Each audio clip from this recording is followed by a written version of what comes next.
If you're posting content online right now to try to grow your online coaching business and you're not getting the amount of sales or leads or whatever your metric is, call bookings that you'd like, there's a simple reason why. 99% of the time when I'm doing content audits, which I've done now 500-ish content audits for fitness coaches, health coaches, nutrition coaches, business coaches, marketing coaches, you name it, done the audits. And here's the number one thing that I see all of the time. It's that they're not saying the right words in the right way to the right people, so their content doesn't convert. You can argue that fact until your face turns blue, or heck, you could post content and you could DM people, you can run ads, you could do all of that stuff until your fingers turn blue from typing so damn much on the keyboard, but it's still not going to change the fact that if you're saying the wrong words in the wrong way to the wrong people, you're just not going to convert. You might be like, yeah, that makes sense, Jason. Well, here's the thing. When you say the right words in the right way to the right people, you will convert. No matter if you're posting content, you're doing outreach in the DMs, you're running ads, you're talking to somebody at a coffee shop, you're going to be able to convert.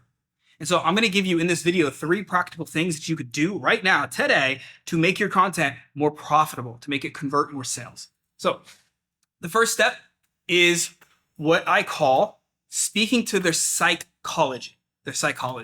I love this quote. It's by Tony Robbins. He says that success is 80% psychology, 20% skills and strategy. And this applies to us as humans, but also to our audience and how we communicate to them. And so when you speak to somebody's psychology, and you can write these down, the first thing that you have to do is you have to figure out what is the specific pain, present moment symptoms in things that my audience doesn't like that's going on. So for example, if you're in health and fitness, one of them might be that they have disgusting belly fat hanging over their pants and it's making them feel really unconfident and they hate it. Secondly, what are they complaining to their friends about? I'm talking like their girlfriends, their good guy friends. What are they end up being like, man, what are they saying? Write that down. So maybe they're like, dude, I'm tired of I'm at the gym, I'm pumping things out, I'm working, I'm doing this, but I'm not seeing any changes to my body, right? I don't know, maybe it's my testosterone. I don't know, right? What are they saying? What are they complaining about? Write that stuff down. And then on the opposing end, and kind of alluded to it, but make sure that you write down the internal feelings they don't like, the stuff they hate about themselves, the identity that they're like, I want gone. Write all that stuff down, right? So maybe if it's a woman that is overweight, she feels unattractive, she doesn't feel confident, she doesn't feel like good turning the lights on with her husband and doing the brown chicken, brown cow in bed, I don't know. But write that stuff down because it's key. That's to tap into their psychology. Outside of that, I want you to start thinking about what do they want? Like, what's the new aspirational identity that they're trying to step into? Who is that person? If you're serving moms, maybe they feel like an unfit, overweight mom, but they now want to feel like a fit role model of a mom that has like a 6-pack or that can wear a bikini with confidence. Like, what is the aspirational identity? Write that down. And what kind of external results does that person have, right? Do they have, are they like 20 pounds down? Are they wearing a bikini? Like, what is it for them? Write it down. Now, the second thing we want to go into is what I call the emotional side of things. So the emotional side of things, this is a very important step that a lot of people skip. What you got to do here is you got to think about, put yourself, like right now, seriously, like unless you're driving, don't do this. But if you're not driving, close your eyes. And I want you to put yourself in the body or the shoes, whatever you want to do, of your ideal client, right? Write it as they are writing it, as they are saying it, as they are thinking it. What are some of the things that they see right now in their daily life? Maybe on social media, they see these fitness influencers that are putting out like all of this fluffy content and making bold claims and pretty much lying to them. Maybe they see their coworkers are on the newest fad diet and they think they need to be too. What are they seeing in their day-to-day life right now? What are they afraid that people are judging them about? What are they feeling shame around? Maybe they feel shame or they feel judged by their family or their coworkers or their friends or whatever it may be. Write that down. This is how we start to tap into the emotional side of things. Then I want you to think about what are some of the, and this goes deeper than complaints, like in psychology. We want to think more on the emotional side of things. What are some of the things that they feel guilty about? That's the word I was just searching in my head for. What do they feel guilty about? Right. So we talked about shame. We talked about judgment. What are they feeling guilty about? Maybe they're a mom and they're feeling guilty about having to go work out and leave their kid. Maybe they feel guilty about trying to get their family on a healthy eating plan. Whatever it is, that starts to tap into the emotional. We can even go more, but I'm going to stop right there as that's a lot for the emotional side.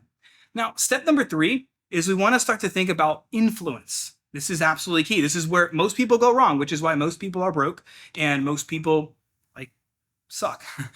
We want to think about influence. And so right now, your audience currently believes something to be true. Am I right? They believe something to be true around the problem they're in, around hiring somebody, around money. They're believing things to be true. And if you want your content, your ads, whatever you do to produce you more sales, we have to get them to believe something different. It's like Napoleon Hill says in Think and Grow Rich. What we think is what we believe, right? It's all rooted from an identity.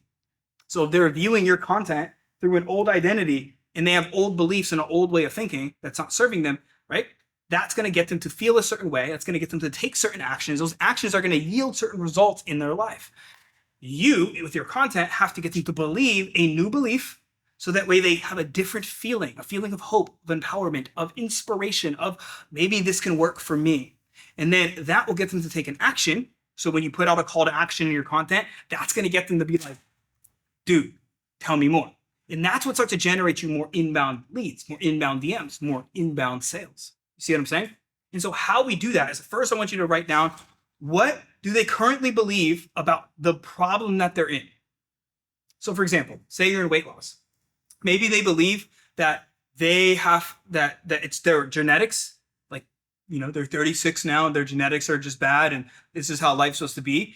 And maybe they believe that to try to change, they have to diet and eat no food. They have to like freaking do 5Ks every weekend and all this other bullshit, right? Maybe that's what they believe.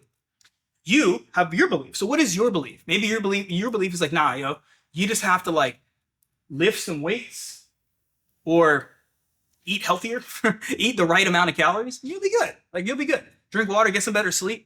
They don't believe any of that yet, right? And I want you to do that for all of the things. Think about time, think about money, think about all the things that they're currently believing. And then how to shift their belief is you've got to either tell a story. It could be your personal story of how you overcame those beliefs. So think about them as 2 points of a bridge. And you've got to paint that bridge through your own story, a client story. You can use a metaphor, an analogy.